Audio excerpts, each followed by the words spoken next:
Beredar isi chat Dr. Oki Pratama dengan salah satu korban, Melvina Husyanti, owner dari Daviena Skincare untuk bayar uang ke Nikita Mirzani.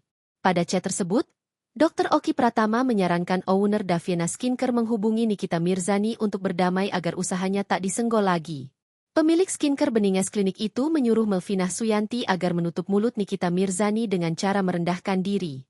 Tak itu saja, Dr. Oki Pratama juga menyarankan agar Melvina untuk mengikuti permintaan Nikita Mirzani.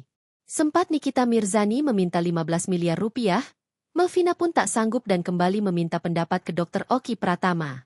Bukannya membantu menengahkan, Dr. Oki Pratama malah meminta Melvina tetap membayar 15 miliar rupiah kepada Nikita Mirzani dengan cara dicicil. Isi chat antara Dr. Oki Pratama dengan Melvina itu pun viral, usai diposting oleh akun Instagram Viva Volt Cyber, Kamis, 6 Maret 2025. Saat Melvina mengeluh tak ada uang senilai 15 miliar rupiah, Dr. Oki Pratama seolah tak peduli dan beranggapan owner Daviena Skincare akan menghabiskan lebih banyak uang bila melapor ke polisi. Oki Pratama juga seolah berusaha menakut-nakuti Melvina kalau dirinya bisa dilaporkan ke polisi atas tuduhan penipuan. Belum lagi kalau ada korban yang merasa mukanya rusak setelah menggunakan produk skincare dari Daviena.